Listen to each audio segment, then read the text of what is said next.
আমাৰ যি উপনিৰ্বাচন বিহালী সমষ্টিৰ যি উপনিৰ্বাচন আহিছে, আমি শুনা পাইছোঁ যে ইয়াত পল্লৱ লোচন ডাঙৰীয়াক আমাৰ MLA হিচাপে বিধায়ক হিচাপে মানে প্ৰক্ষেপ কৰিব। আমি বিজেপি সমৰ্থক হয়। আমি আমাৰ যি মুখ্যমন্ত্ৰী হেমন্ত বিশ্ব শৰ্মা ডাঙৰীয়াক আমি শ্ৰদ্ধা কৰোঁ। আমি তেখেতৰ কাম কাজত সন্তুষ্টি আছোঁ। আমাৰ যি বিহালী সমষ্টিৰ বিধায়ক আছিল ৰঞ্জিত দত্ত ডাঙৰীয়া, তেখেতক আমি খুবেই ভাল পাওঁ, তেখেত খুবেই মৰমৰ হয়।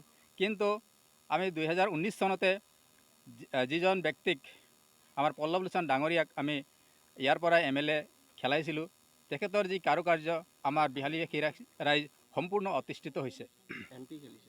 MP খেলিছিলে তেখেতে অসন্তুষ্ট আমাৰ বিহালী সমষ্টিৰ পৰা যি জয়লাভ কৰি গৈ তেখেতে আমাৰ আদিবাসী সমাজ তথা আদিবাসী যি চাহ বাগিচাৰ লোকসকলক যি প্ৰতাৰণা কৰিলে, তাৰ কাৰণে আমি অসন্তুষ্টি প্ৰকাশ কৰিছোঁ আৰু সেইবাবে আমি প্ৰতিবাদ জনাইছোঁ যাতে এইবাৰ উপনিৰ্বাচনত তেখেত আহিব নালাগে।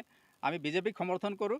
আমাৰ বিজেপিৰ যি নিয়ম সেই নিয়ম মতে বিজেপিয়ে অন্য এজন কেণ্ডিডেটক আগবঢ়াই দিয়ক, আমি বিজেপিক আগুৱাই লৈ যাম, বিজেপিক জিতাই লৈ যাম বুলি আমি কথা দিছোঁ। তেওঁ এজন চাহ জনগোষ্ঠীৰ লোক আৰু আপোনালোকে বিৰোধিতা কৰিছে, কিহৰ কাৰণে উন্নয়ন কৰা নাই নেকি?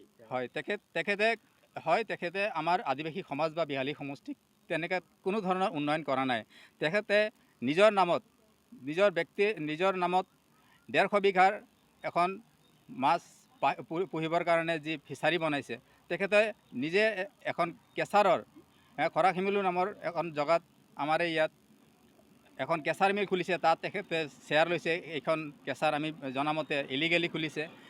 যি আমাৰ মিলেনিয়াম মাৰ্কেট নামৰ এখন মাৰ্কেট আছে, তাত তেখেতৰ বিশ্বনাথ চাৰিআলিতে তেখেতৰ মিলেনিয়াম মাৰ্কেট খুলিছে। তাত তেখেতৰ 70% শ্বেয়াৰ আছে বুলি আমি গম পাইছোঁ।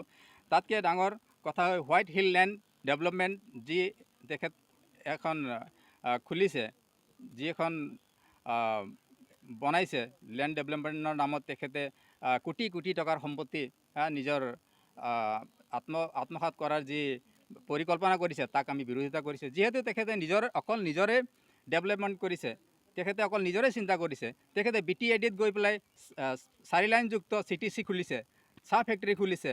BTAD নামৰ জেগাত তেখেতসকলৰ চাহ ফেক্টৰী আছে, তেখেতসকলৰ কেঁচাৰ মিল আছে, তেখেতৰ নামত যে মিলেনিয়াম মাৰ্কেট আছে। তো তেখেতে নিজৰে সম্পত্তি গঢ়িব নে আমাৰ ডেভেলপমেণ্টটো কৰিবৰ কাৰণে আমি তেখেতক নিৰ্বাচন কৰিছিলোঁ। তেখেতে আমাৰ বিহালী সমষ্টিত কোনো ধৰণৰ উন্নয়ন কৰা নাই বুলি আমাৰ ৰাইজ অসন্তুষ্টি হৈছে। আজি তেখেতক বিৰোধিতা কৰিছে, ইয়াত যাতে প্ৰক্ষেপ নকৰে বিজেপিয়ে। আমি বিজেপিক সমৰ্থন কৰোঁ, বিজেপিক আমি জিতাই লৈ যাম। কিন্তু পল্লৱ লোচনৰ বাহিৰে যিকোনো সদস্যক ইয়াত প্ৰক্ষেপ কৰক, আমি তেখেতৰ গুণ গৰিমা চাই তেখেতক আমি আগুৱাই লৈ যাম, তেখেতক আমি জিতাই লৈ যাম বুলি আমি প্ৰতিশ্ৰুতি দিছোঁ।